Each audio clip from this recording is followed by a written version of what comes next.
Porque no quiero... ¿Esto se ve en sus pantallas? Sí, ¿verdad? Donde estoy poniendo el chat acá. Bueno, olvídenlo. Ahorita cada cierto tiempo lo voy a estar revisando. Bueno, muy bien. Listo. Oigan, pues fíjense que y en esta parte me gusta muchísimo cuando lo hago presencialmente, porque lo que me gusta empezar preguntándole a todo mundo que se interesa por el tema de time ownership es lo que es lo siguiente. ¿Cómo se sienten? ¿Qué tan así se sienten? ¿No? Y para nuestros amigos de Perú, que por ahí vi que alguien es de Perú, muchas gracias por conectarse desde allá. En el norte de México decimos mucho esto, ¿no? Me siento hasta la madre, ¿sí? Y hasta la madre estoy súper ocupado, estoy desbordado de temas. Y cuando hago esta pregunta en las empresas, ¿no? En los grupos donde me toca presentar esto y pregunto, oigan, ¿quién se siente así? ¿Quién se siente hasta la madre y sin tiempo? Yo creo que el 99% de las personas levantan la mano, ¿no? Y da risa porque esa risa medio incómoda, vamos a decirlo así, de sí me siento así, constantemente lo digo y sin embargo sé que no está padre, sé que no está chido, sé que no es algo bueno, ¿no? Y entonces me gusta empezar con esto porque cuando platicarles un poquito que la historia del curso de Time Ownership, cuando realmente surge, es de un buen amigo mío, yo estando ya fuera de Cemex, viene y me dice, oye, necesito que me ayudes a hacer un curso. Y le digo, un curso para que mi gente ya no ande tan hasta la madre.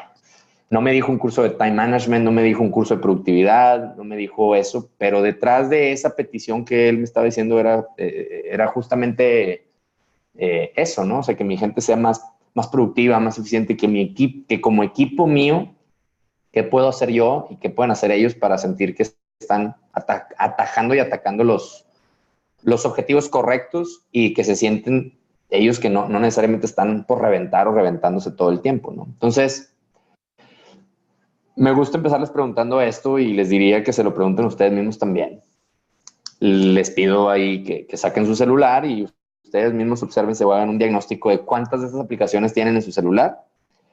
Y la pregunta que les diría, si están aquí hoy o si ustedes están aquí hoy o si creen que sus equipos les preguntarían cuáles de esas aplicaciones tienen, y la gran mayoría pues tiene mínimo 5 de estas aplicaciones, y les digo, bueno, les voy a pedir un favor, ayúdenme a borrarlas en este momento.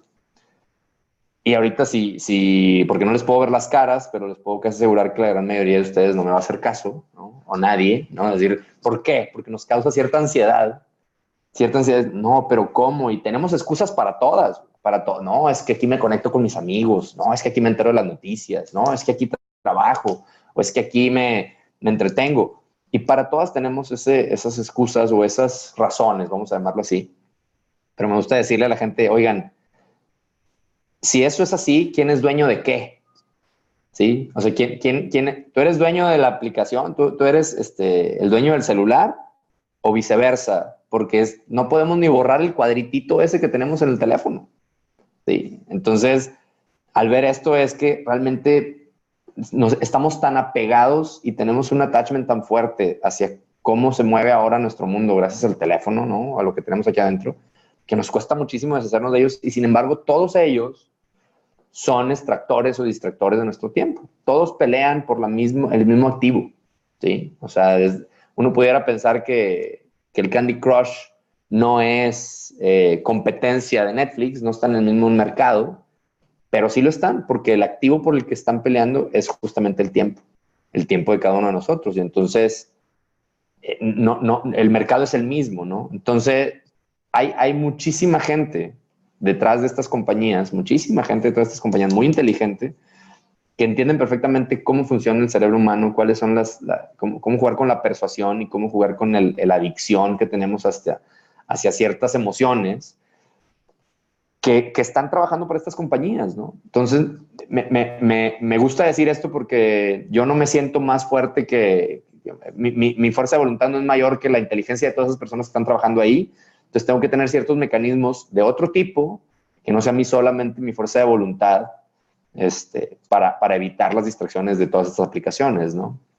Y si no, pues bueno, que arroje la primera piedra aquel que no ha pasado 2 horas scrolleando Instagram o 3 horas viendo YouTube y sin darse cuenta son las 2 de la mañana y me quedé viendo peleas mandriles, ¿no? O sea, whatever that means, ¿no? O cualquier cosa que haya salido para ti.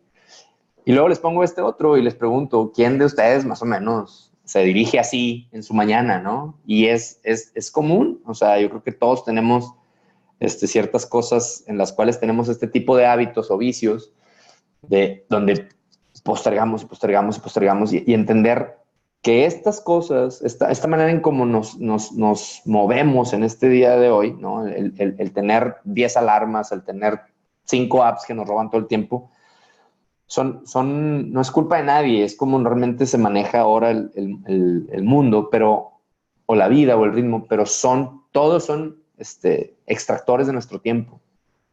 Y mientras no lo queramos entender así y no nos demos cuenta de que no se trata de, o sea, no es culpa nuestra, pero sí podemos hacer algo al respecto, no vamos a empezar a apropiarnos de nuestro tiempo. Yo siempre les digo cuando doy este curso, le digo, bueno, realmente si me hicieran caso después de esta filmina, yo llamaba a mi casa, ya les devolví, o sea, ya cumplí mi trabajo, les devolví incontables horas de productividad, ¿no? Pero no funciona así, necesitamos ciertas técnicas y ciertos sistemas para bloquearnos principalmente de distracciones digitales, que son las que vienen aquí, pero ojo, no son las únicos, no es el único tipo de distracciones, y me gusta mucho dejar claro en eso, o sea, sí, el celular o el móvil, ¿no? Como le llaman en otros lados, pero también muchos otros elementos de nuestras vidas cotidianas, esas reuniones a las que no te agrega valor ir, esos amigos a los que a lo mejor ya no deberías frecuentar tanto si no te agregan tanto valor, yo le llamo la junta de vecinos, ¿no? O sea, ¿a qué voy a la junta de vecinos? Neta, no voy a nada, o sea, pero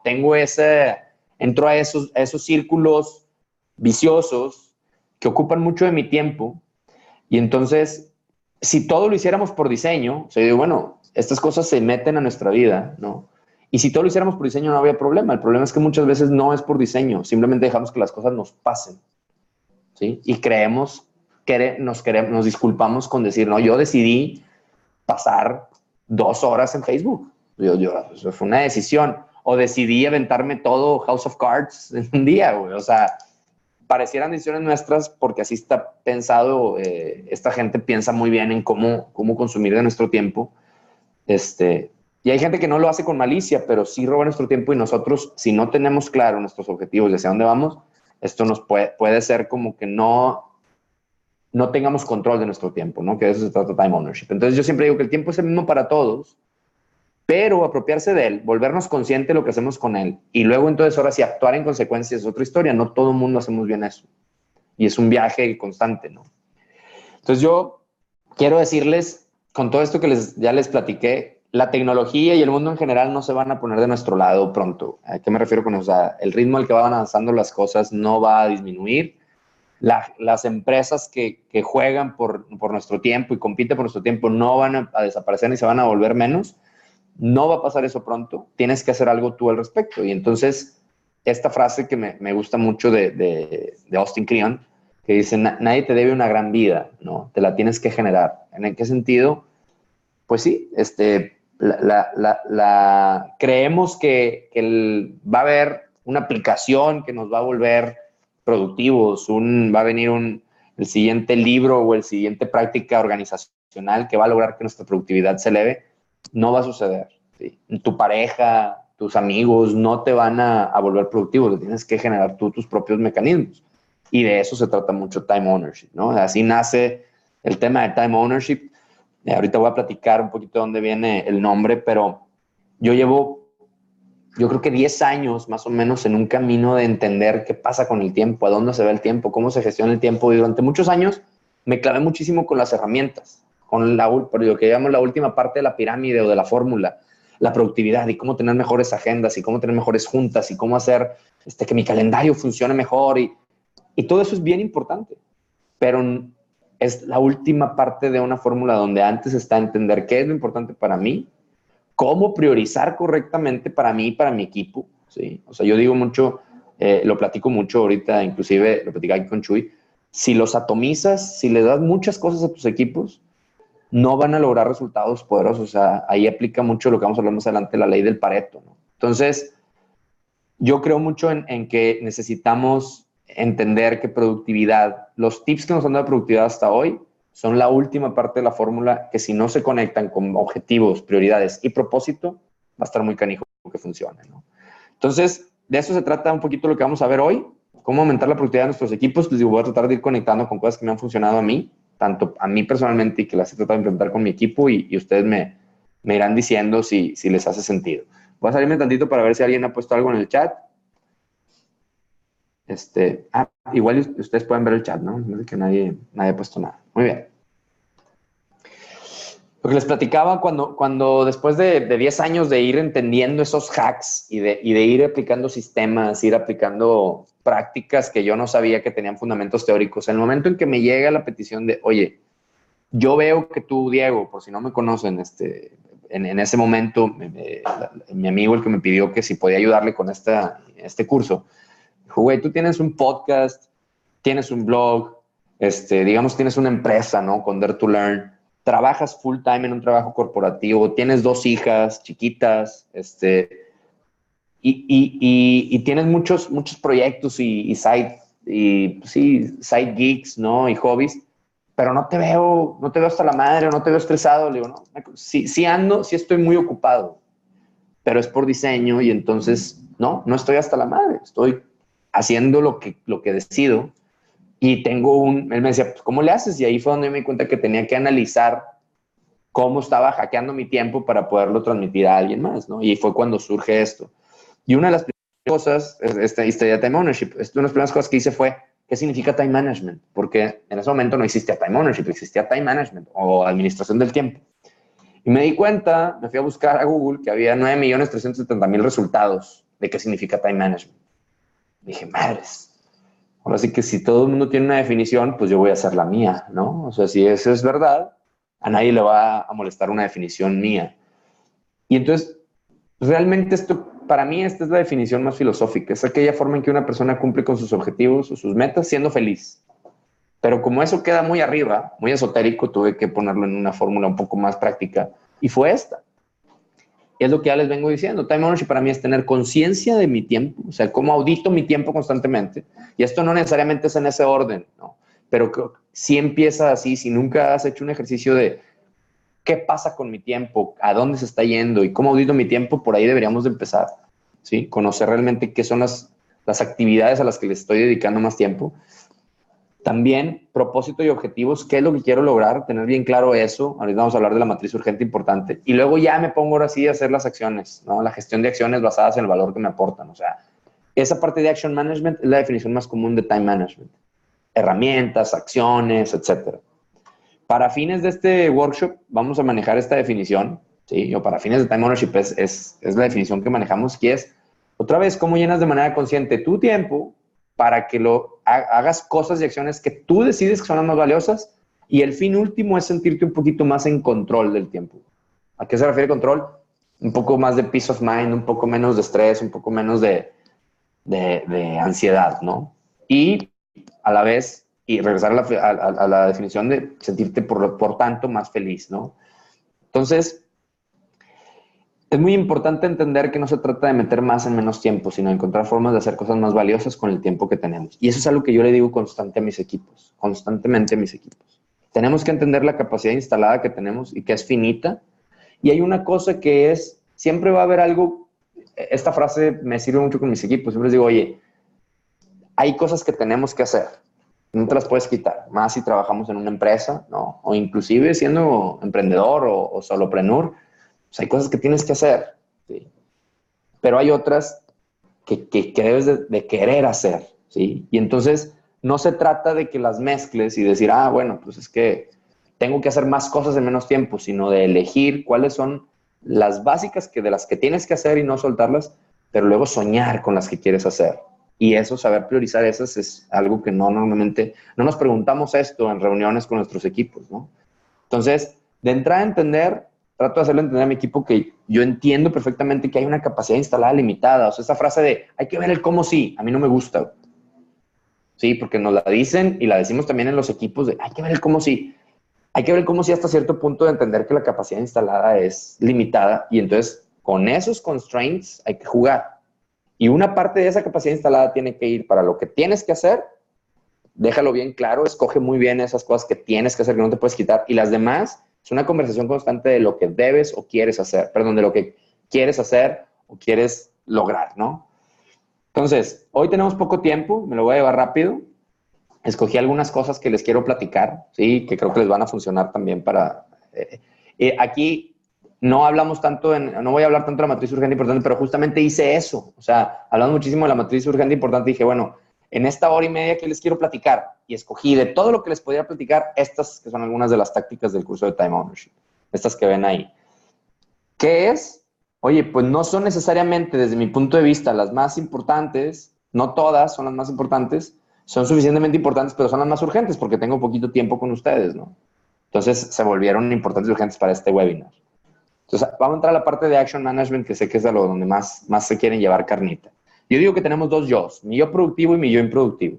Mi yo productivo es el que todos conocemos y nos encanta trabajar con él y sabemos cuándo es una bala para trabajar, y mi yo improductivo es el que sabemos que posterga y que no le gusta hacer ciertas cosas, pero a los dos los podemos hackear, tanto el yo productivo sabiendo cómo generarlo y el mi yo improductivo sabiendo cómo combatirlo, ¿sí? Ahorita vamos a hablar de eso. Y esto es para que ustedes lo lleven a sus equipos a que hagan esta reflexión. Todos tenemos ese yo productivo y yo improductivo, y a veces la gente que trabaja para ti no tiene, o sea, no tiene ese self-awareness de esto, ¿no? Entonces, la manera más común de determinar o de platicar del yo productivo es el estado de flow. Y esta es una teoría que viene desde los 90s, que es pues el estado de flujo, estar en la zona, como le queramos llamar. Y lo padre del estado de flow es que a todos nos ha pasado. A fuerza a todos nos ha pasado. Ya estando con nuestros hijos, o jugando algún deporte, o haciendo algo lúdico, o algo de trabajo. La bronca es que no necesariamente sabemos detonárnoslo para trabajar. Y ahí es donde está la magia del hack, ¿no? ¿Qué es el flow?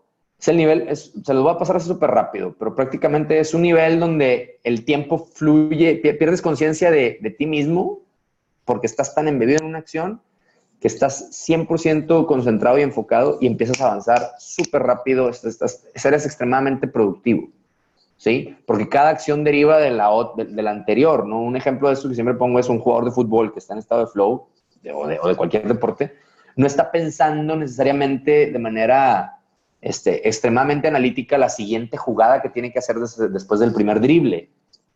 Va sucediendo conforme avanza, ¿no? Y eso nos pasa también cuando estás haciendo a lo mejor un reporte súper, en el que entraste en estado de flow y que te sientes súper productivo, en un escrito, en una presentación, ¿sí? En una auditoría, o sea, depende acá a quien nos ha pasado distinto, pero depende de ciertos elementos el entrar en ese estado de flow. Y sin entrar mucho, es cuando eres más productivo. Es un momento de súper, hiperproductividad. Y no es nada esotérico, que esa es otra cosa que hay que desmentir. O sea, por eso quiero empezar por ahí de cómo lo detonamos, porque creemos que es un tema de, pues es que hoy desayuné huevito y por eso entré en estado de flow. Tiene que ver con eso, ¿sí? Algo que me gusta es que está basado en mucha evidencia desde hace muchos años, y me gusta esto de que McKinsey publicó hace poco que los top executives reportaron ser 5% más productivos en estado de flow. No sé cómo llegaron a ese número, pero imagínense lo bonito que sería entonces nomás ir el lunes a trabajar. ¿Sí? Si todavía todo el día en estado de flow y eres 5% más productivo, con un día harías lo de 5, ¿no? Entonces, pues sería maravilloso. La cosa es que 5 veces más productivo. 5 veces más productivo. Sí, pero o sea, si eres 5 veces más productivo, en un día harías lo de 5 días, ¿no? Entonces pudieras nada más estar todo el lunes en estado de flow y ya te vas a tu casa a descansar. Eso sé que no va a suceder pronto, pero es un buen sueño. Entonces, si eres mucho más productivo, las empresas dijeron que había un incremento del 15%, el 15 a 20% de la productividad. Esto también viene de McKinsey. ¿Y qué es lo que detona el estado de flow? Es una actividad retadora que sí que requiere habilidades que sí tenemos. ¿Qué se refiere con eso? O sea, no puedes entrar en estado de flow en algo en lo que no sabes hacer, ¿sí? O sea, tienes que tener ciertas habilidades. Oye, eres bueno para tocar la guitarra. Bueno, nunca te has aventado ese requinto, pero sí pudieras intentarlo, ¿sí? Y sabes que el objetivo al que estás apostándole, sabes cuál es perfectamente, ¿no? O sea, decir, oye, a ver, yo sé que soy capaz de hacer una presentación efectiva, ¿sí? Sé que el objetivo es lograr el visto bueno de los ejecutivos, ¿sí? Tengo las habilidades, sí, pero de todos modos es la primera vez que me presento ante ellos, es la primera vez que hago este tema. Entonces, sí tiene que haber un reto, pero sí tengo las habilidades para hacerlo, ¿sí? Y el proceso me va retroalimentando inmediatamente, me va diciendo si el ejecutivo tiene cara de what, si me están haciendo preguntas donde veo que no me están entendiendo, ¿sí? Y creo que el punto más importante es el último. Estás concentrado únicamente en la tarea. Todo nos ha pasado. Si estás en una presentación y estás sonando tu celular a cada rato, difícilmente vas a poder concentrarte nada más en eso, ¿no? Y por eso menciono lo de los celulares, porque es la fuente más común de distracción. Pero también tiene que ver a veces con pensamientos o principalmente con pensamientos o con distracciones de terceras personas, ¿no? Ahorita vamos a hablar de eso. O sea, el estado de flow aplica para todos, aunque a veces no nos demos cuenta. Y lo importante es que tú te lo puedas generar por diseño. ¿Cómo? ¿Sí? Y ahí, lo primero parece muy obvio, pero tiene que ver con un tema del enfoque, ¿sí? ¿Y a qué me refiero con esto? Dice Cal Newport en uno de sus libros que se llama Deep Work, que hay 4 tipos de trabajo enfocado. El monástico, el bimodal, el rítmico y el periodístico. No me voy a clavar mucho con estos 4. Lo que sí les puedo decir es que el monástico y el bimodal requieren de mucho tiempo o sea, monástico, su nombre lo dice, me voy a retirar como un monje, ¿sí? O bimodal, por ejemplo, enciérrate durante un largo rato, lo que hacen los grupos de música cuando dicen, me voy a retirar 3 meses a escribir el álbum, ¿sí? Y funciona muy bien. Quien tiene el lujo de hacer eso, ¿sí? Yo creo que nosotros tenemos que aprender a trabajar, los que trabajamos para empresas, los que estamos en organizaciones y tenemos equipos, tenemos que enseñarles a trabajar en una manera rítmica, ¿sí? ¿Qué quiere decir eso? Que tenemos que tener tiempos del día donde puedas trabajar por bloques. Yo, por ejemplo, a mis equipos les digo, oye, decide en qué momento del día te pones juntas contigo mismo. Juntas contigo mismo quiere decir que están bloqueadas en tu calendario para que entres en estado de flow. ¿A qué me refiero con eso? Y hay que enseñarles otras cosas, pero de entrada, a que sepas que esas 2 horas es una junta contigo mismo. Si dejas tu calendario completamente abierto, la gente pues prácticamente va a decidir por ti en qué momento, si tienes o no un momento de enfoque, ¿no? Y ahora, a la hora de tener esas 2 horas o esa hora, o oye, yo las mañanas de los jueves no vengo, o yo los viernes trabajo desde mi casa, ahora sí, si ya tienes ese momento ahí, ¿qué tienes que hacer para enfocarte? ¿Qué significa enfocarse? ¿No? Y digo, de entrada, algo que me sirve a mí mucho para esto que les acabo de decir, de entender que una junta contigo mismo no significa que te puedas distraer, ¿no? O tratar de evitar las distracciones, es que entendamos el costo de las distracciones. Yo siempre digo que la gente cambia por miedo o por amor. Esta es la parte del miedo, ¿sí? La gente tiene que entender el costo de una distracción. Y esto me gusta mucho porque tú lo ves, una distracción es, tú estás concentrado y alguien viene y te distrae, ¿sí? Ahorita llega Armando o alguien y me distrae. Bueno, el tiempo que le tengo que dedicar a esa distracción, ya es un tiempo, Armando me quitó 5 minutos. Pero el tiempo, lo importante es entender el tiempo que me cuesta regresar al estado enfocado. Hay un estudio que dice aproximadamente que es de 23 minutos. Pues cuando entendemos que nos separamos 1 hora para trabajar y me dejé distraer, 5 minutos no son 5 minutos, son 23 más 5. Sí, y estoy seguro que a todos nos ha pasado. Estabas haciendo algo bien cañón, llegó alguien y te distrajo, y para volver a entrar en ese estado de flow, es realmente difícil. Por eso la importancia del enfoque es 0 distracciones, ¿no? ¿Cómo lo hago yo y cómo le pido a mis equipos que también se generen ese estado? No lo dejen a la casualidad. O sea, entrada, eso de no dejar a la casualidad me refiero a ponlo en tu calendario. Pon en tu calendario momentos de enfoque, juntas contigo mismo. 2, enciérrate. A mí me sirve muchísimo encerrarme en salas de juntas. Y si no es donde les digo, no vengas. O sea, encuentra un lugar donde te puedas encerrar. Algo que me sirve a mí para encerrarme en un café, yo ya también puedo hacer eso muy bien, y también les paso ahí hasta los playlists a mis equipos de Spotify que escucho, es la música. Cierta señal, repite la música la misma, y es un trigger que te hace que te conectes literalmente a ese estado de flow. Es muy poderosa la música de piano. Les voy a pasar por ahí los playlists de Spotify, o me pueden buscar en Spotify para que vean los que tengo ahí. Poner un timer a la vista, ¿qué significa eso? Que sabes que en 1 hora se va a acabar el tiempo de enfoque. Eso a tu mente le dice que tiene 1 hora para enfocarse, ¿sí? O sea, ten claro, muy clarito, que no es tengo todo el tiempo del mundo, tengo 1 hora y tengo que acabar en esa hora.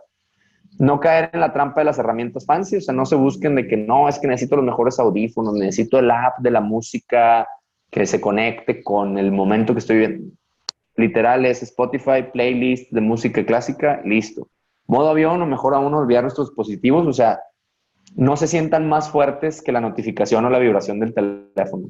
No lo van a poder evitar, o sea, es muy cañón. Hasta nos vibra cuando no lo traemos en el pantalón. Estoy seguro que les ha pasado, ¿no? Está vibrando y ni siquiera lo traes, ¿no?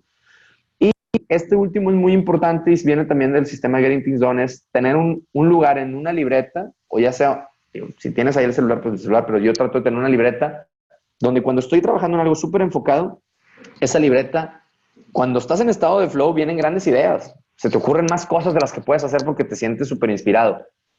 Ten dónde apuntarlas para sacarlas de tu cabeza, porque si no, no te van a dejar concentrar.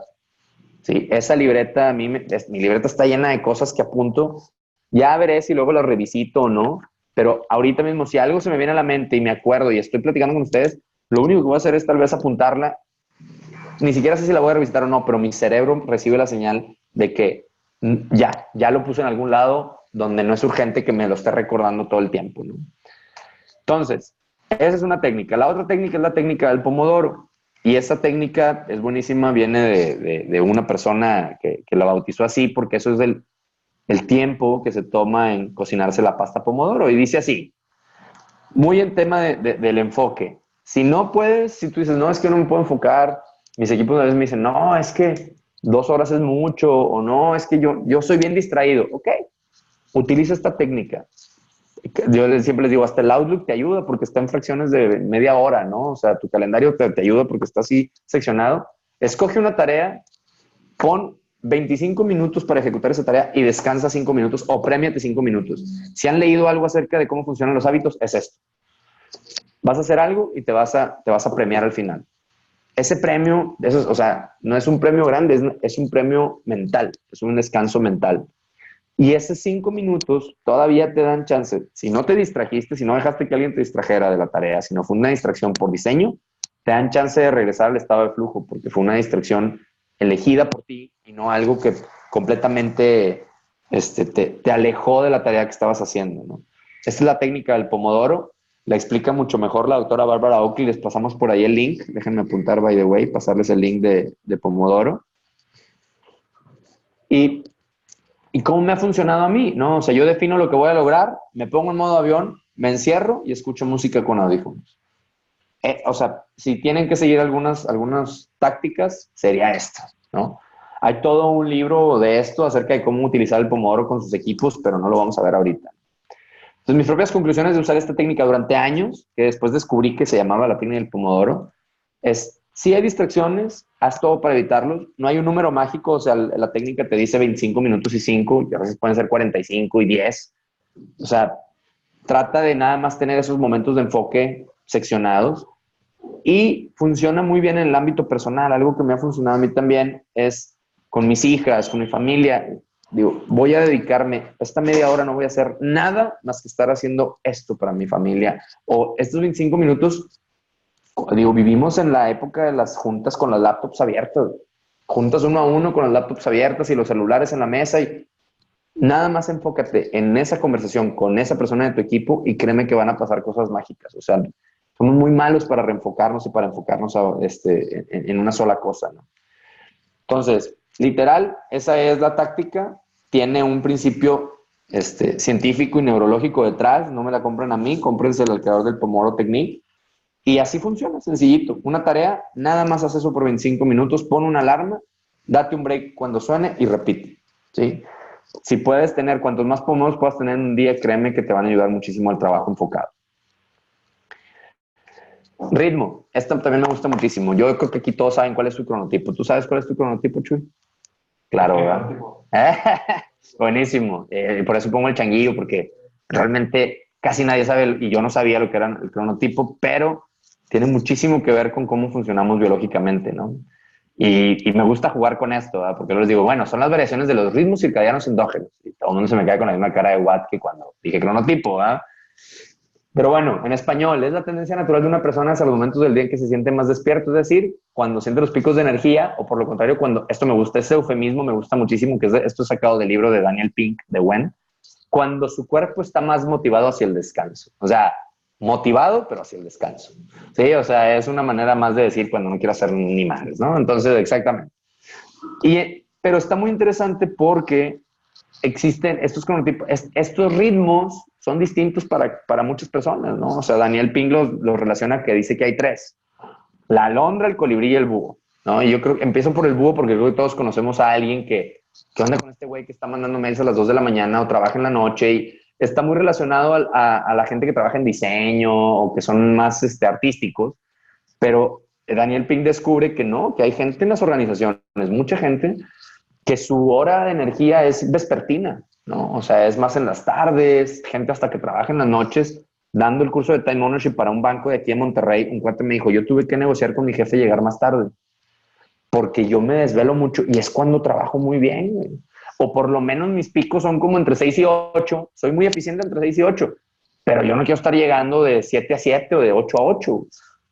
Ese es el tipo de conversaciones que se tienen que empezar a detonar con sus equipos, ustedes con sus equipos, porque a veces lo notamos y no hacemos nada al respecto, ¿no? O sea, yo sé que hay gente con la que en la tarde a lo mejor ya no cuento, aunque estén ahí, ya mentalmente no están.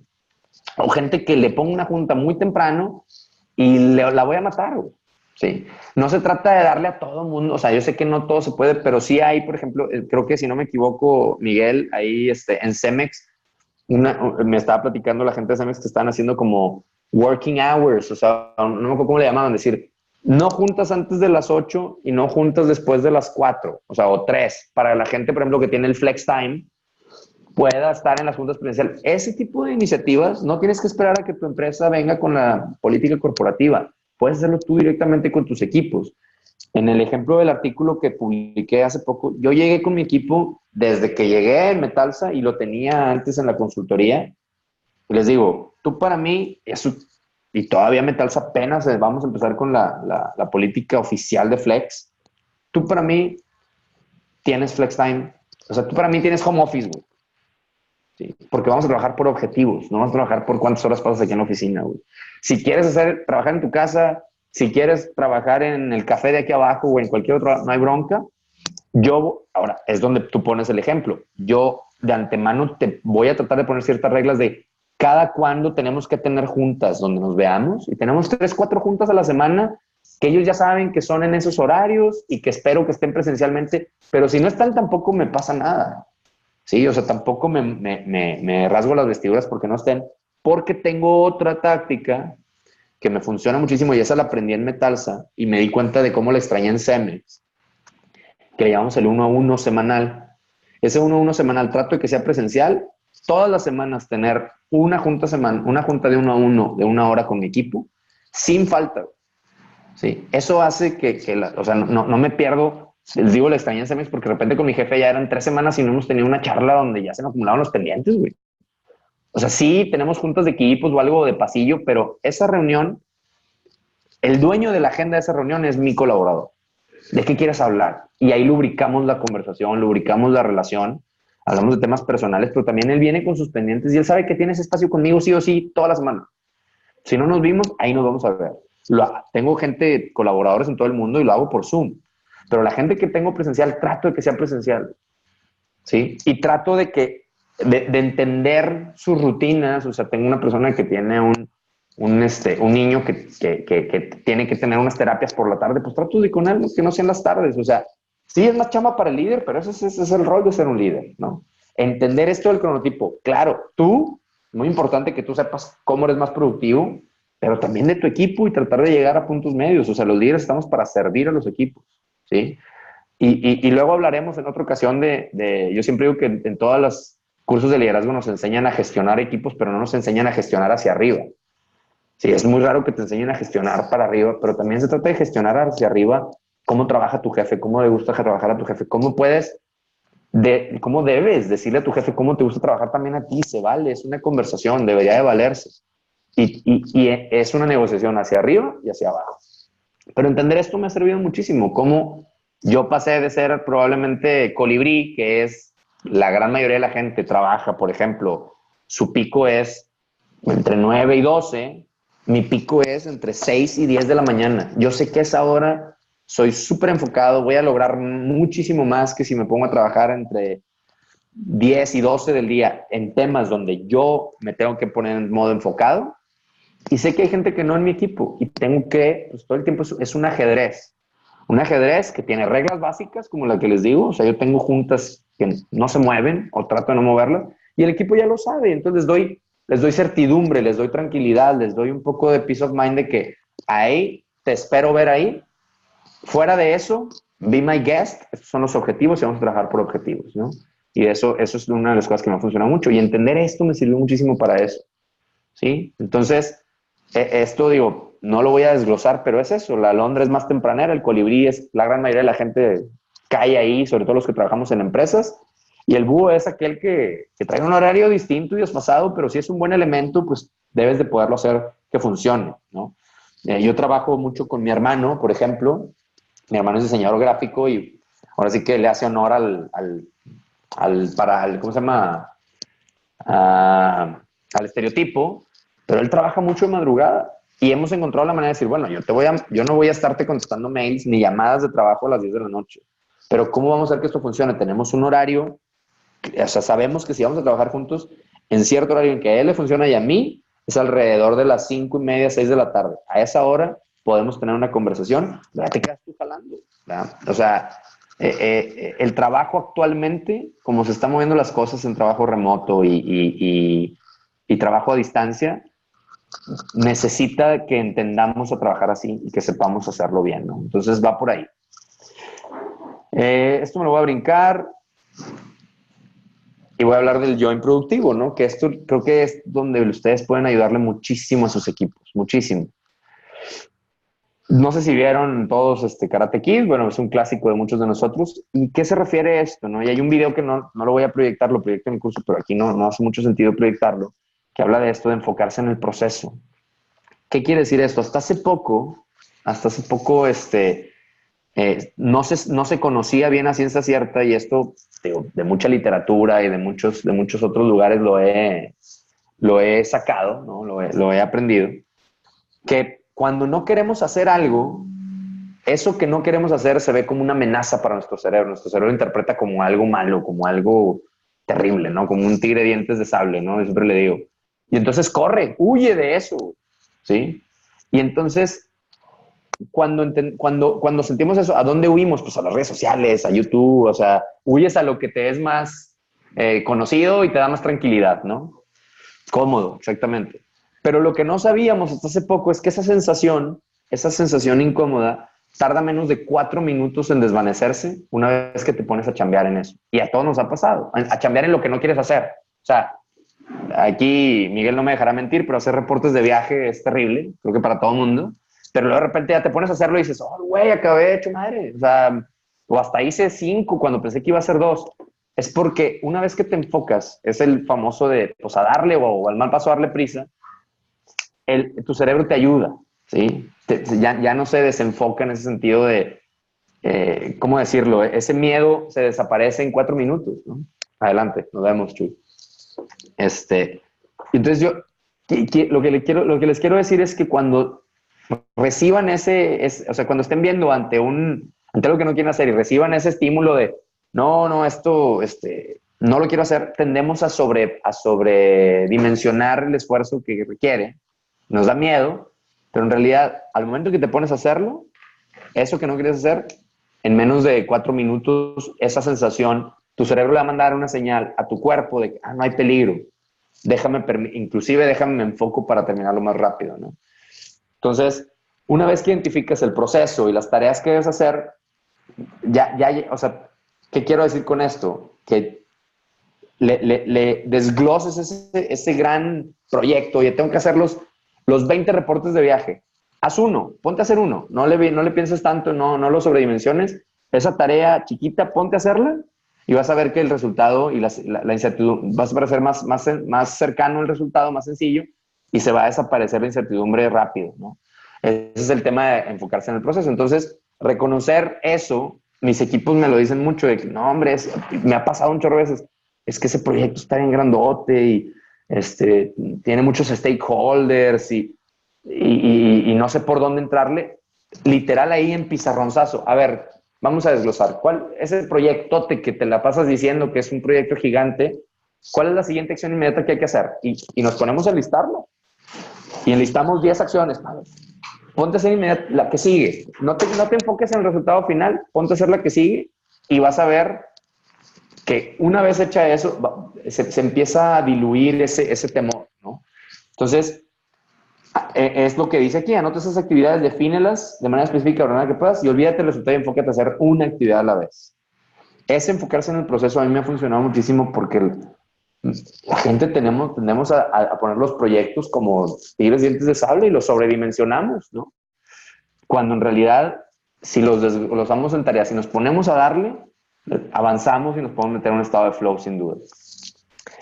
Y esto es muy parecido, muy similar, inclusive tiene que ver con el cronotipo. Hay un libro que se llama eso, Cómete la rana, y la analogía aquí es, las cosas que no nos gustan son como una rana que nos tuviéramos que comer todos los días. A nadie le gustaría comerse una rana todos los días, imagínate lo desagradable que sería. Pero si te la tuvieras que comer todos los días, ¿a qué hora te la comerías? A primera hora de la mañana para ya disfrutar el resto del día. Imagínate tener que comer, no me la voy a comer en la noche, todo el día estarías pensando en ello y no te dejaría ser productivo en absolutamente nada más. Entonces, una manera de hackear tu productividad en lo que no te gusta hacer es hazlo a primera hora de la mañana, sea lo primero que hagas en el día, cómete esa rana, ¿no? Parece muy obvio, pero no lo es tanto. Tendemos a postergar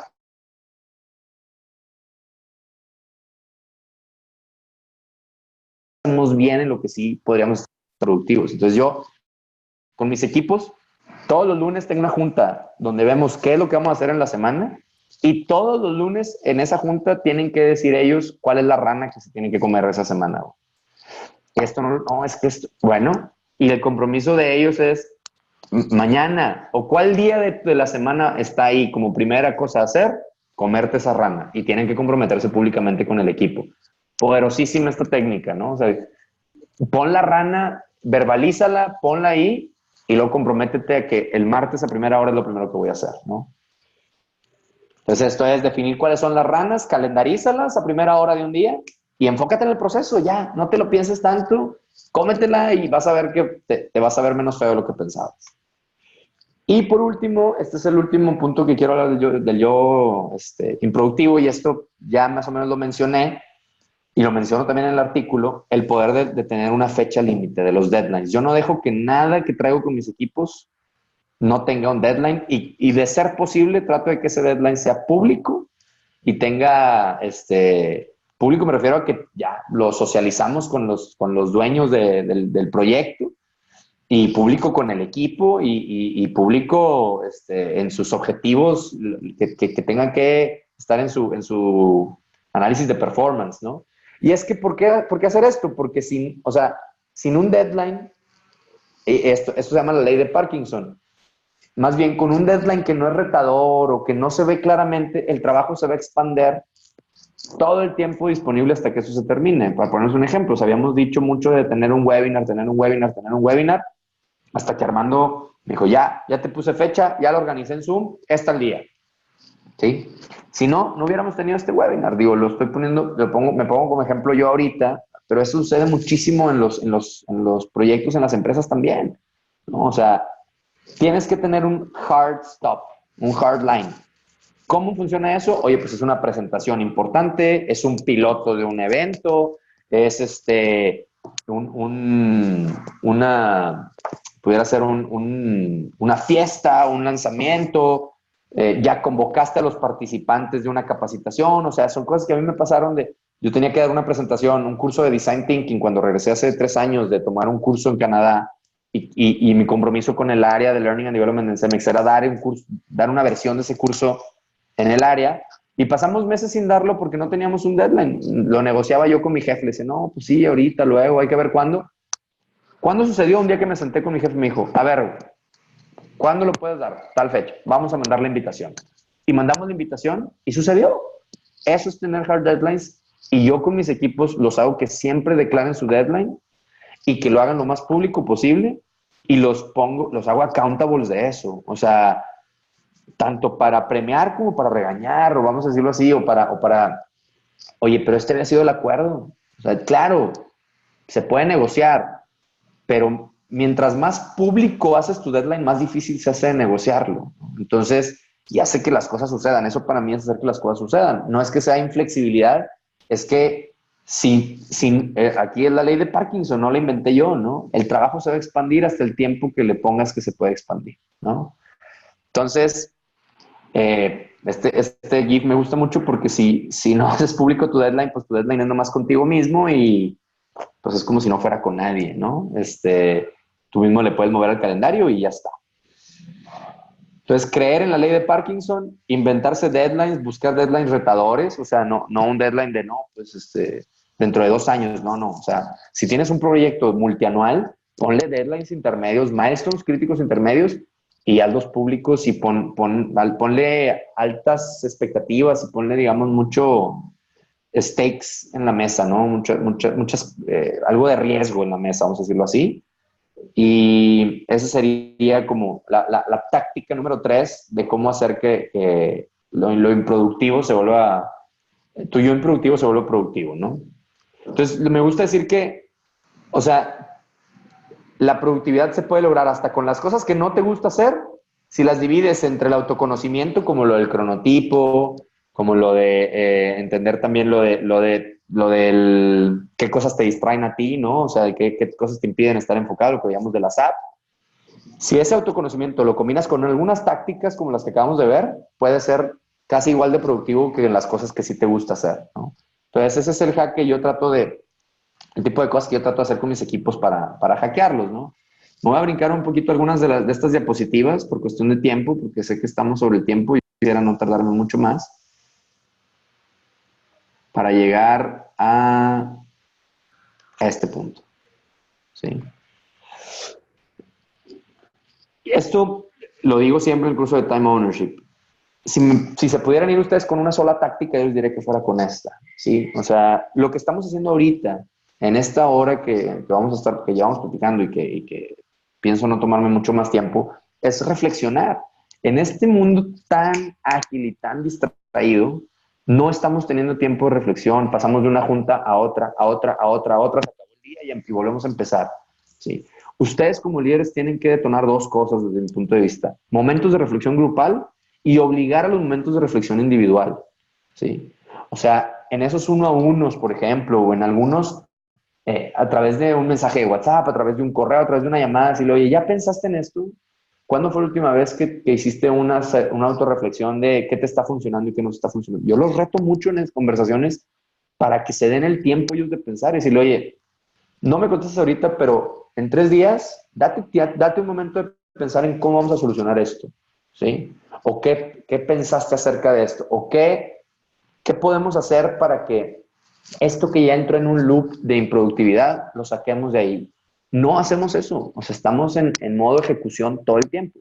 Y reflexiones en equipo. Yo tengo 2 reuniones al mes con todo mi equipo, los lunes, o sea, aparte de las reuniones semanales, que esas son rápidas, ¿eh?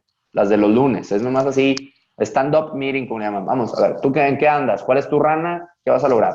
Y luego tengo aparte un archivo de Teams donde ellos vacían ya sus actividades ya para un seguimiento más puntual. Pero luego tengo reuniones cada 15 días donde nos juntamos a reflexionar, ¿sí? O sea, créanme, esto para ojos de muchas personas en las organizaciones puede parecer pérdida de tiempo. Y es la táctica más poderosa.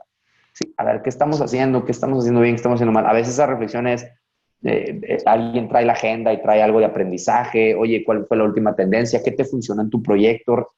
Pensamos mucho en equipo, pensamos mucho y ahí el valor que sale de esa reflexión grupal es inconmensurable, no lo podemos medir, ¿no? Porque salen tácticas, salen filosofías, salen estrategias y es súper poderoso, ¿no? Y en las organizaciones estamos acostumbrados a hacerlo una vez al año, en la planeación anual, si bien nos va, o en la revisión de objetivos, ¿no? Eso tiene que cambiar, tiene que ser una práctica cultural con tu equipo, donde todo el tiempo la gente sepa que tiene que, por diseño, darse un tiempo de reflexión. Entonces, se los digo porque todo el mundo tiene un trabajo estresante hoy, ¿no? Todo el mundo tiene un trabajo que es altamente dinámico, muy demandante, difícil de anticipar, o sea, todo el mundo te diría, es que no tengo tiempo de hacer eso porque mi trabajo es así. Y me topo en las organizaciones, todas las organizaciones tienen un trabajo así. Entonces, siempre que pongo este slide y les digo, a ver, díganme, antes de poner cuáles son, me empiezan a decir y son estas, ¿no? Les digo, bueno, si todos tenemos un trabajo así, ¿Quién no? Así se mueve el mundo. O sea, créanme, no es el banco, no es real estate, no es retail, no es comunicaciones. Todos podríamos decir que nuestro trabajo es así o muy seguido así, la gran mayoría de las personas. Entonces, lo que no se vale es decir nada está en mi control, no se vale ser víctima de eso. Y la mejor manera de, dejar de ser víctima es la reflexión. Reflexionar en qué puedo hacer mejor, reflexión grupal otra vez, oye, ¿cómo lo estamos haciendo? ¿Cómo le podemos hacer? Pero reflexión individual también, ¿no? No me puedo meter muchísimo más a esto porque parte del curso de Time Ownership es, hay todo un pre-work que se hace, ¿no? De self-assessment, de reflexión, con lo cual discutimos muchísimo de los findings que hace la gente al hacer ese assessment de cuándo es más productivo, cuándo no. Pero siempre les digo, si te puedes llevar una sola cosa que te puede hacer la diferencia aquí, cañón, es ponte 15 minutos de reflexión a la semana para hacerte una serie de cuestionamientos socráticos que también no los traigo aquí, pero los ponemos en el manual. ¿Por qué, ¿por qué me siento hoy hasta la madre? Creo que esa es la pregunta. Pregúntate en esos 15 minutos, ¿qué me hace sentir hoy que ando hasta la madre? ¿Qué es lo que hoy representa andar hasta la madre? ¿Qué me está impidiendo hacer el mejor trabajo posible? Porque esa respuesta cada 15 días cambia. Y tendemos a creer que no, es que mi jefe, no, es que el horario, no, es que el estacionamiento, no, es que el tráfico. Y no es cierto. O sea, son cosas que van cambiando y hay cosas en las que sí puedo hacer algo al respecto. No se vale ser víctimas, ¿no? Y la manera más, tiene esto mucho que ver con algo que está muy de moda ahorita, el mindfulness, el self-awareness, pero no necesitas la sesión de mindfulness ni ser un experto meditador para tener estos momentos de reflexión. Los puedes hacer hasta en el carro, pero por diseño. Por diseño. O sea, la frase que me gusta decir aquí y que es verdad es, yo paso mucho tiempo pensando en qué hago con mi tiempo. Yo paso mucho tiempo pensando en qué hago con mi tiempo. Y es la menor pérdida de tiempo que puedes, o sea, la gente lo puede ver así como, ¿cómo? O sea, ¿pero qué estás haciendo? Pues pensando en qué estoy haciendo con mi tiempo. Es el hack que más me ha funcionado y con mis equipos se los tienes que generar tú. Ellos no están acostumbrados a hacerlo, no lo van a hacer si tú no pones el ejemplo primero y si no les dices, a ver, ponles retos que les implique dedicar un tiempo a pensar y vas a ver la diferencia que va a generar en su productividad, ¿no? Entonces, bueno, esto me gusta de Einstein, que dice que si tuviera un problema de una hora de vida o muerte, hay un quote ahí que dice que eran 40 minutos en una fuente, 50 en otra, etc. Pero bueno, me gusta esto, 40 minutos reflexionando en cuál es ese problema, 15 minutos voy a planear la solución, porque ya reflexioné tanto que ya nomás es cosa de planearlo y 5 minutos para ejecutarla. No es literal esto, es un principio detrás del poder de la reflexión, ¿no? Entonces, ahorita les invito a que ustedes empiecen a hacer esto de manera propia, pero que lo generen en sus equipos. Es nuestro deber como líderes darles tiempo y darles esas herramientas como es la reflexión, ¿no? Y pues ya por último, para ya ir cerrando, me gusta esto, ¿no? No sé si han escuchado hablar del tema del Pareto, pero es el famoso, el 20% del esfuerzo genera el 80% de resultados. Yo tengo esta conversación constantemente con mi equipo todo el tiempo, ¿sí? O sea, toda decisión a decir algo que sí, esto es muy obvio, pero no tanto. O sea, a todo lo que le decimos que sí significa decirle algo que no. Lo importante es a qué le decimos que sí, ¿no? Entonces, me quedo les voy a decir, esto es así como lo más tradicional, hablamos muchísimo del Pareto, de que el 20% de los productos generan el 80% de los ingresos, el 20% de las personas generan el 80% de los resultados. Bueno, ¿cuál es el Pareto de tu equipo? Otra vez vuelvo al tema, no los atomices tanto. Ten discusiones y tu rol como líder es tener discusiones hacia arriba respecto a cuáles van a ser esos objetivos cuál es ese Pareto que va a hacer la diferencia para tu organización. Porque en eso los tienes que enfocar. Mientras más los atomices, más, es como distracciones, son las distracciones, o sea, más cosas les distraen. Tienes que tener muy claro cuáles van a ser ese 20% de cosas en las que las vas a poner a trabajar. Y lo más cañón de esto, la parte, esto todo lo conozco, mucha gente lo conoce, el tema del Pareto, pero ahí les va, el tener claro esto les puede hacer la diferencia. Yo le llamo un approach radical que se llama el Pareto extremo. No le llamo yo así, o sea, esto lo saqué de la bibliografía de un libro padrísimo que se llama The One Thing, que dice, si tú tuvieras 25 cosas que tienes que hacer, haciendo el Pareto, deberías decir cuáles son el 20% de estas 25 cosas que me va a dar el 80% de los resultados y llegarías a 5 cosas, ¿no? Y a veces en la chamba andamos así, con 25 cosas o más. Entonces, lo que te invita el Pareto extremo es saca el Pareto de 100, pues te quedarías con 25. 25 te quedarías con... O sea, ve eligiendo cuáles son las cosas que dices, estas no las puedo dejar de hacer. A todos nos ha pasado, esto no lo puedo dejar de hacer, esto no lo puedo dejar. Haz un esfuerzo para llegar a esas 5 cosas y luego sácale el Pareto a eso. Si tu equipo y tú tienen claro cuál es la cosa que no pueden dejar de hacer, de ahí construyes de derecha hacia izquierda, a diferencia de como están viendo, creo que ustedes lo están viendo al revés, no lo sé, del 1 hacia el 25 y no al revés. Si tienes claro cuál es la cosa que como equipo o que cada individuo de tu equipo no puede dejar de hacer, de ahí paloméame bien esa y luego vamos a la 2 y luego a la 3 y luego a la 4, a la 5. Pero trabajamos siempre queriendo abarcar de más, ¿no? Y eso causa ansiedad en los equipos y eso causa que no llegues a un resultado. Es mucho más poderoso avanzar en una sola cosa hasta verlo que llega a fruto y a puerto que andar haciendo 25 cosas y no avanzas, no tienes ni siquiera chance de celebrar las cosas porque no, ninguna cuaja, ¿no? Entonces, esto me ha funcionado mucho. Han sido, o sea, es una conversación constante, o sea, para arriba. Siempre las empresas quieren que hagamos más cosas, pero si sabes tener esta conversación y empiezas a dar resultados, el poder de esto es que el resultado llega más rápido y eso te empodera para la que sigue, la que sigue, la que sigue. A la gente en las empresas le gustan los resultados y si te concentras en una sola cosa, te aseguro que logras el resultado y no se trata de dejar de hacer lo demás, pero cuánto de tu enfoque, de tu tiempo y de tu energía está enfocado.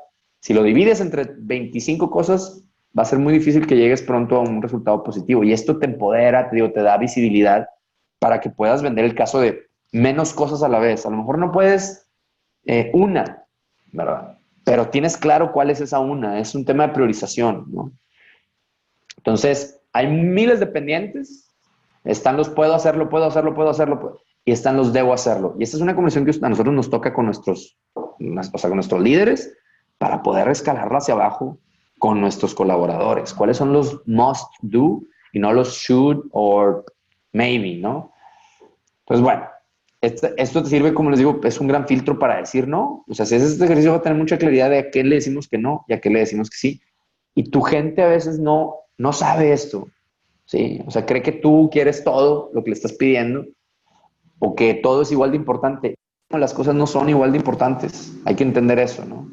Entonces, bueno, aquí los invito a que enlisten todos los proyectos que tienen, tanto ustedes como los que tienen haciendo su gente, hagan el Pareto, lleguen al Pareto extremo, ¿no? Y aprendan a decir que no, al menos no ahora, ¿sí? No caigan en el juego de completar el checklist porque eso nunca, o sea, es demasiado atomizado y no, es muy difícil llegar a resultados poderosos así, ¿no? Les pongo un ejemplo personal.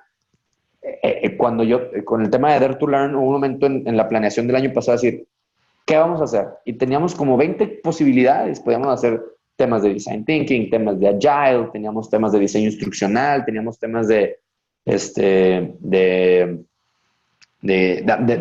the trainers, teníamos muchos más podcasts, etcétera. Y dijimos, a ver, vamos a sacar de todas estas 20 tantas cosas, ¿cuál es el Pareto de esto? Y lo hicimos, hasta que llegamos y en el Pareto extremo, el número 1 fue time ownership. Dijimos, nuestro esfuerzo va a estar por ahí. Y luego vienen otras cosas, no se trata de dejar de hacer muchas cosas, pero este ejercicio también lo hace muy padre Warren Buffett porque dice, deja bien presente las otras 25, tenlas donde las veas, seguido, porque son, para que te acuerdes que son las cosas que te van a llamar cuando estas 5 cosas o una cosa se ponga difícil, que se va a poner difícil, estas te van a hacer ojitos, estas 25 te van a hacer ojitos de ven a distraerte aquí, ¿no?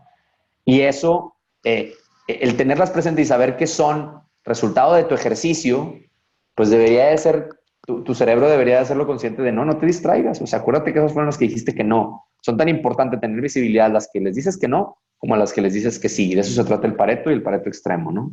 Entonces las cosas no importan igual, y eso cuesta muchísimo en las organizaciones. Y le cuesta mucho a tus colaboradores entenderlo. Si no eres explícito tú en esto, ellos van a creer que todos sus objetivos importan igual, ¿sí? O todas sus actividades. Si no es así, dedicar tiempo a hacer las cosas que importan realmente más, ¿no? Entonces, con esto me voy a quedar. Prácticamente me voy a brincar porque ya estamos sobre el tiempo.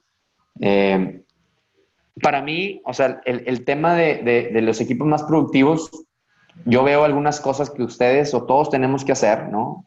Que es definir y alinear objetivos y prioridades con las del negocio. O sea, sí, como les decía, tienes que gestionar para arriba, pero luego tienes que ser muy claro. Ahorita platicaba de eso con Chuy y decir, bueno, es que a veces andamos haciendo cosas que ni siquiera no están alineadas con una estrategia y eso se cascadea hacia abajo, ¿no? Entonces, saber priorizar, saber escoger, saber visualizar esos objetivos del negocio y luego saberlos bajar hasta priorizarlos a través de aplicando el Pareto u otras tácticas es súper importante. Ser productivo en las cosas correctas de mayor impacto, muy conectado con lo que acabo de decir ahorita, o sea, no todo importa igual. Priorizar, planear y ejecutar de manera impecable sus proyectos. Y aquí de manera impecable yo no me refiero a perfecta, o sea, me refiero, ahí hablamos mucho, esto es como un resumen de algunas de las cosas que hablan de time ownership, cómo negocias, ¿no? O sea, cómo negociar con tus objetivos, con los stakeholders. Entonces, una parte es la previsión, la planeación y otro es la negociación, y eso habla de la ejecución. Además del trabajo enfocado, tienes que ser muy buen negociador de prioridades y para eso sirve muchísimo la matriz urgente importante. Trabajar de manera enfocada en todo tipo de tareas, evitar distracciones, lo que hablábamos del yo productivo, el yo improductivo, y lo que les decía, negociar su tiempo y prioridades con las de los demás.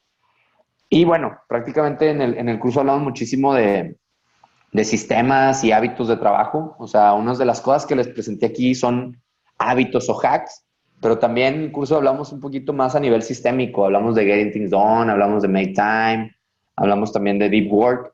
Pero bueno, esto es como un breve resumen de algunas de las cosas que creo que a mí me han funcionado. Les digo, esta es la primera vez que hago este workshop enfocado para equipos o este webinar. Y fueron unas cosas que se me vinieron a la mente, de las cuales también extraigo mucho el artículo que les recomiendo mucho que vayan a leer ese artículo porque habla mucho de lo que platiqué ahorita y trae 10 tips, un resumen de los tips que hablamos ahorita y algunos que seguramente se me pasaron. Y bueno, ser conscientes de nuestro tiempo y lo que hacemos con él, ¿no? Entonces, aquí ustedes ya me conocen, son la gran mayoría de ustedes viejos conocidos, pero si tienen, fíjense, una historia que me pasó, ¿no? O sea, que si quieren llevar esto a su organización, ¿por qué me acordé de esto? Porque vamos a tener el primer curso abierto de Time Ownership ahora el día 22.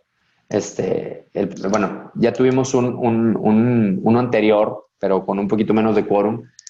Y realmente sigo pensando que este curso está muy diseñado, no sigo pensando, es un hecho que está diseñado para equipos naturales de trabajo, es decir, un líder con sus equipos, como así fue concebido y así es donde tiene mayor impacto. Ahorita en las empresas donde lo he hecho, así lo he hecho, y tiene muchísimo impacto porque las conversaciones que se generan entre el líder, que es probablemente él mismo está descubriendo cómo ser dueño de su tiempo, pero también al ver su equipo, cuáles son sus flaws, sus gaps y las cosas que él está haciendo que provocan que su equipo no sea dueño, es donde se hace la diferencia. Es ponerlos en el mismo mindset y en el mismo lenguaje común y es extremadamente poderoso. Entonces, otra vez, hablando de Pareto extremo, decidimos recientemente, utilizando la matriz urgente importante y el Pareto extremo, a ver, le podemos vender a individuos, le podemos vender a padres de familia, le podemos vender a amas a emprendedores que son emprendedores o a gente que son amas de casa pero quiere emprender o que son ¿cómo se llama? Son freelancers, perdón, estaba tratando de buscar la palabra. Y teníamos mucha gente a la que podíamos dirigir este curso porque creo que para todos aporta valor. Y haciendo el ejercicio de Pareto extremo dijimos, ¿a quién le va a servir más esto? A los gente que tiene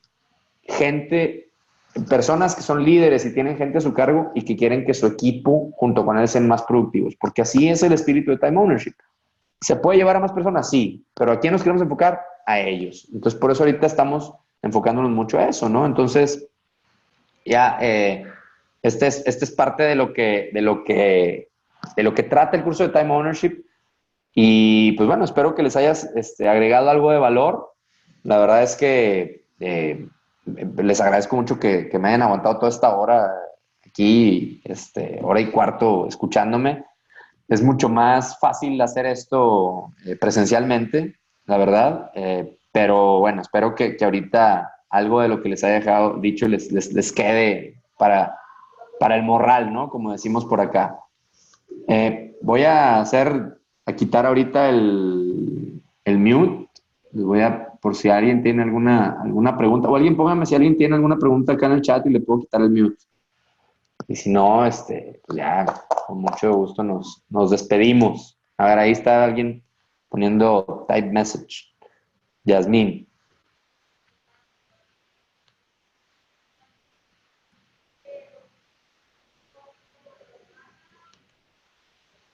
Hola, Yasmín, ¿me escuchas? Hola, ¿qué tal, Diego? ¿Qué onda? ¿Cómo estás? Bien, bien, gracias. Oye, te ¿Qué onda? preguntaba cómo se llama el artículo que mencionaste ahorita antes de terminar. Mira, digo, lo publiqué en LinkedIn. Es más, déjenme les comparto pantalla rápido para que lo veas. Un segundo. Casi todos los artículos los voy a estar publicando en LinkedIn y luego en el blog o viceversa. Pero es el artículo más reciente. Y de hecho pues yo creo que más de 6 meses sin escribir. O sea, me encanta escribir, pero bueno, hablando de escoger las batallas, mira, aquí lo tengo. Se llama 10 tips para aumentar la productividad de tus equipos. Si no me sigues en LinkedIn, la mejor manera es que de enterarte de lo más reciente de lo que estamos publicando es a través de LinkedIn, ¿no? Es donde estamos más activos. Es este. Sí, te sigo. Buenísimo. Ahí está, Yasmin, mira, es este. Lo acabo de Ah, ok, publicar lo voy apenas a el buscar. lunes. O sea, Lo vas a publicar apenas. ya no sé en qué día vivimos. Hoy es martes, ¿verdad? No se crean, sí sé. Ayer salió por la mañana. Perfecto, lo voy a buscar. Muchas gracias. De nada. Bueno, es ese, muchachos. Aquí lo pueden ver. Ahí al final son 10 tips, ¿no? Mucho de lo que les comenté ahorita, ¿no?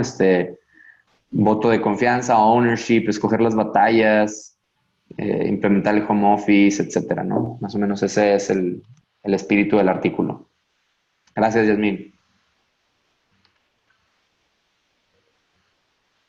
No sé si alguien más tenga alguna pregunta.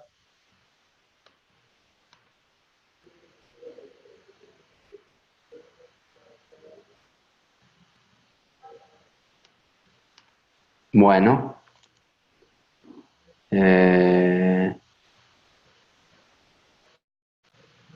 Sí, pónganlo acá en el chat. Las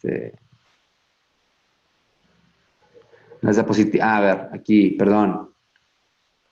Ya vi. En las diapositivas vi a Ramit Sethi. ¿Cuál es el tema que toma él? A ver, tú eres Milari.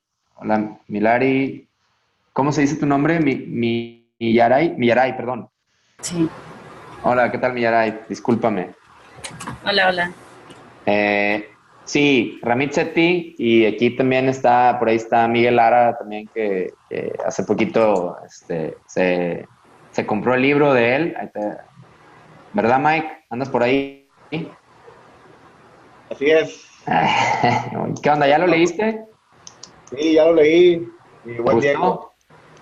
Sí, muy bueno. De verdad, algunos conceptos ya los había visto en otros lados, otros muy nuevos. Como muchos libros, ¿no?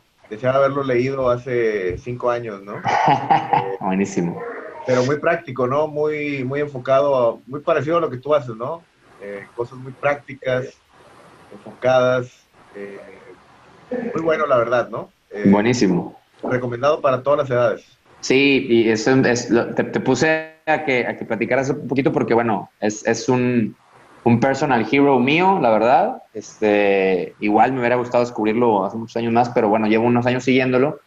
Y Ramit, fíjate que para lo que lo uso, déjame te platico un poquito, Miaray. O sea, muchas cosas, sí, les comparto pantalla, espérenme, se me olvidó compartirles pantalla. Ahí va. Este cuate de Ramit Sethi, es una persona, un experto en temas pues varios temas, ¿no? Pero principalmente su línea es de finanzas personales, de inversiones. Y a mí me gustó uno de los artículos que compartió él. Bueno, me gustan prácticamente todos, ¿no? Pero más bien me gustó la reflexión que él hacía, la hace en varios lados, de cómo el dinero potencia lo que ya eres, ¿no? O sea, él dice, el dinero, si tú eres generoso, si de repente ganas la lotería, vas a ser más generoso. O sea, el tener más dinero hace que se potencie lo que ya eres. Si te gustan los carros de lujo y tienes más dinero, vas a comprar más carros, ¿no? O sea, de más lujo.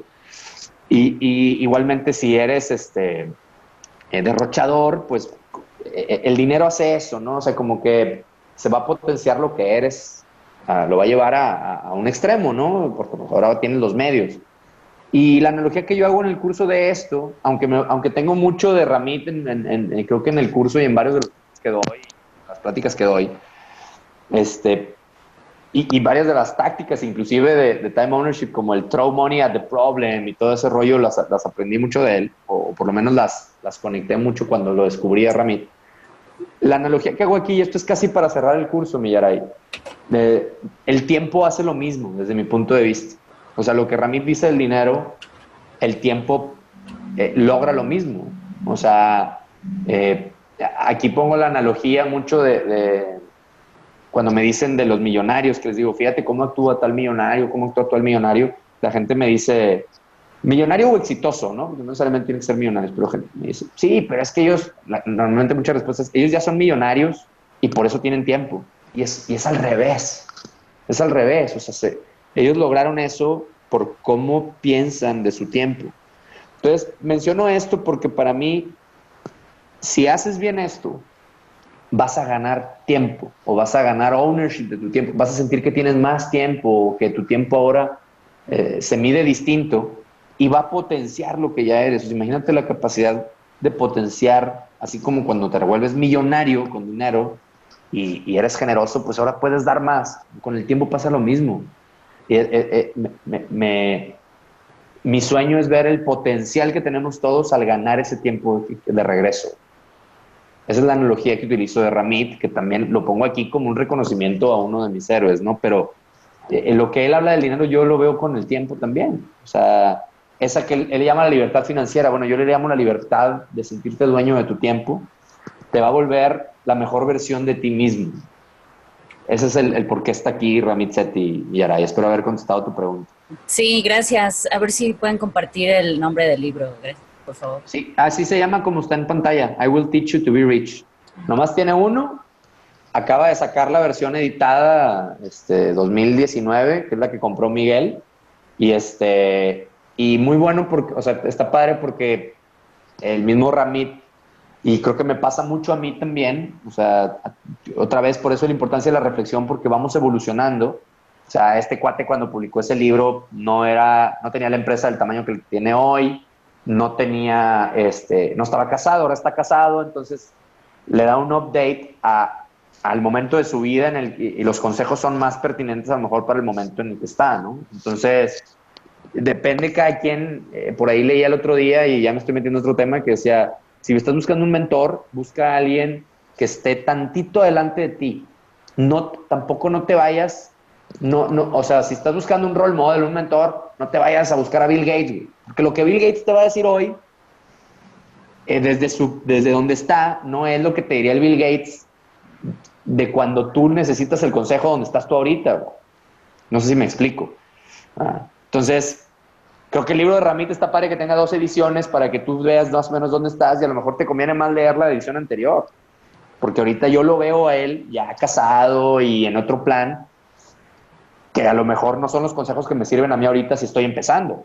Me sirven más los que él escribió cuando él iba empezando. O las 2 versiones, ¿no? Pero bueno, digo, ya me fui a otro tema, pero así se llama el libro y está bastante bueno. Gracias. Yo lo seguí a él un tiempo como en el 2012 y tienes toda la razón. O sea, su perspectiva todavía sigo recibiendo el newsletter y es diferente. Va cambiando, ¿ah? Sí. Sí, está padre ver la evolución de eso en las personas que uno considera exitosas. Gracias. A ti. Bueno, me dejo de compartir para poder ver el chat. Bueno, y si nadie más tiene preguntas, me encantó ver ahí nombres conocidos. Gracias, Gabriel. Y bueno, a Chuy, Miguel, Rocío, Cris, y pues bueno, todos los que nos acompañaron. Muchísimas gracias. Y si no tienen más preguntas, pues vamos concluyendo y devolviéndoles 7 minutos de su valioso tiempo. Bueno, Pues muchas gracias. Hasta la próxima y seguimos platicando. Chao.